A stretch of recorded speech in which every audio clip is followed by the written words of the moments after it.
दुख में सुख और जिंदगी। मोहनदास चमड़े की जूतियां बनाता था। मोहन अपनी पत्नी शांति और बेटे गोविंद के साथ रहता था। मोहन के पास एक पुश्तैनी घर था जो कर्ज की चादर ओढ़े हुए था। कर्ज का ब्याज ना पूरा हो रहा था, ना उसके पुश्तैनी घर की अधूरी छत। मोहन के घर की छत नहीं बनी थी। जैसे तैसे सिर छुपाने को कपड़े का पंडाल बना रखा था। जो भी कहो, घर के नाम पर बस यही था।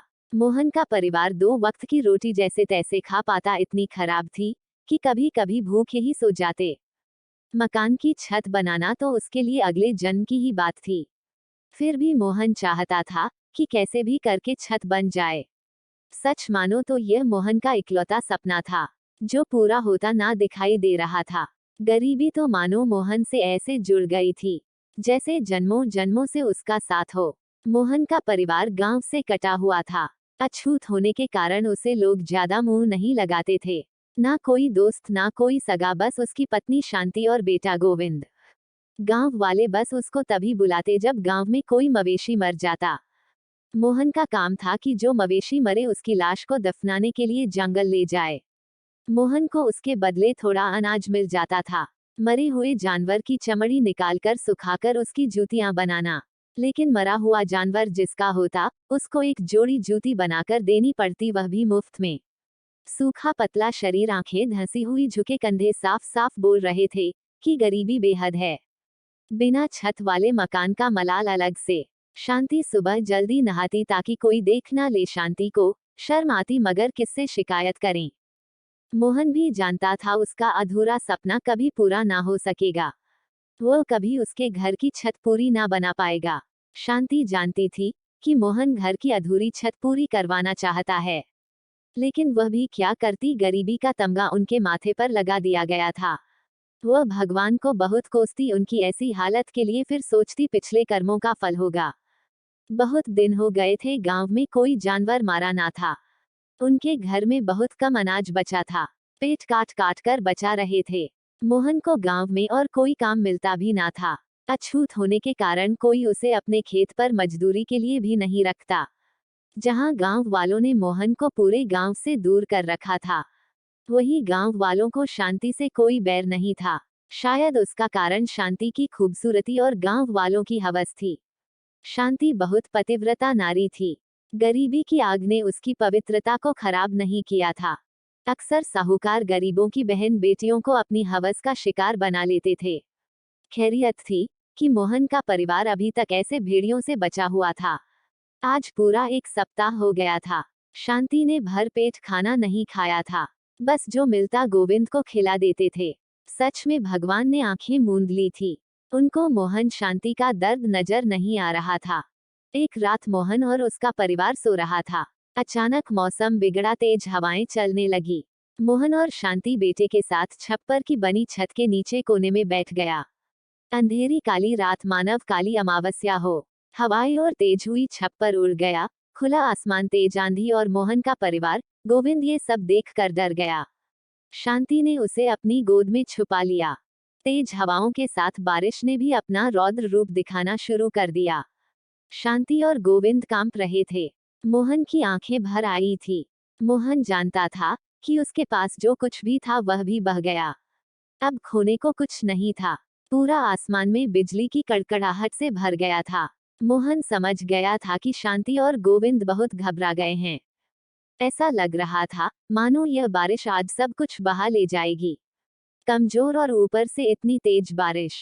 मोहन थोड़ी देर एकदम शांत होकर बैठ गया। अचानक मोहन खड़ा हुआ और नाचने लगा। अब ना उससे तेज हवाओं का खौफ था, ना बारिश का डर। मोहन को नाचते देख गोविंद भी चुप हो गया। मोहन ने दोनों को नाचने को कहा। यकीन मानो पूरा परिवार उस रात अपनी बर्बादी पर बहुत नाचा। सुबह हुई, मोहन जानता था कि अब सब खत्म हो चुका है। उसका घर पूरी तरह तबाह हो चुका है। यह बारिश अब सब बहा ले गई। मोहन की अब तक की मेहनत, उसके सपने और उसकी अधूरी छत भी। शांति कहीं से कुछ खाने को मांग लाई। जैसे तैसे गोविंद का पेट भर पाया जो कुछ बचा था खाने को। शांति खुद भूखी रही और उसने मोहन को खिला दिया। शायद औरत होना यही होता है, हालात कैसे भी हो परिवार के लिए सब कुछ करती है। मोहन टूटे हुए घर को देख रहा था। और शांति मोहन को देख रही थी। शांति जानती थी कि गांव में उनके परिवार को कोई 1 रुपए भी उधार ना देगा। उन्हें ये जगह छोड़नी पड़ेगी और कहीं रहने जाना पड़ेगा। लेकिन मोहन अपने पुरखों की निशानी कैसे छोड़ देता। बारिश के कारण गांव के पास वाली नदी उफान पर चल रही थी। पूरे गांव में पानी भरा हुआ था। ऐसे हालात में मोहन को कुछ काम भी नहीं मिल रहा था। दिन बीत गए, शांति और मोहन ने भरपेट खाया हो, जो कुछ मिलता गोविंद को खिला देते। शांति मोहन समझ गए थे कि वह भूख से मर जाएंगे। मोहन निराश हो चुका था कि अब कुछ अच्छा होगा। एक बेबसी और दर्द ने मोहन को जकड़ लिया था। जिंदगी से हार चुका मोहन खुद को खत्म करने की सोच रहा था।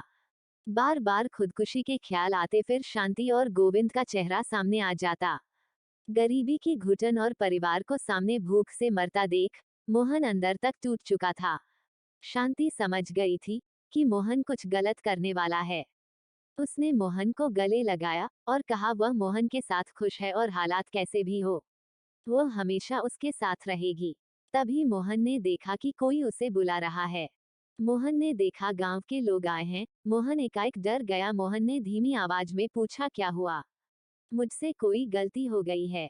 तभी भीड़ में से एक आदमी बोला, मोहन मेरे घर चलो। दूसरा आदमी बोला, नहीं मोहन पहले मेरे घर चलो। मोहन को कुछ समझ नहीं आ रहा था कि सब उसको अपने घर क्यों ले जाने को बोल रहे हैं। मोहन को कहाँ पता था कि जिस बरसात को वह अपने लिए श्राप समझ रहा था, उसी बारिश ने मोहन के भाग चमका दिए। भारी बारिश और अंधड़ के कारण गांव पानी से भर गया था। गांव वालों के मवेशी मर गए थे और मवेशियों को जंगल में दफनाने का काम सिर्फ मोहन करता था। पहले गांव वाले सिर्फ थोड़ा अनाज देते थे, अब मवेशी हटाने के लिए पैसे देने को तैयार थे। मरे हुए जानवरों की लाशें सड़ रही थी। गांव वाले बहुत परेशान थे। वह जल्द छुटकारा चाहते थे। मोहन समझ गया था कि उसको बहुत पैसे मिलने वाले हैं। मोहन और शांति ने मिलकर एक एक कर सारे जानवरों को दफना दिया।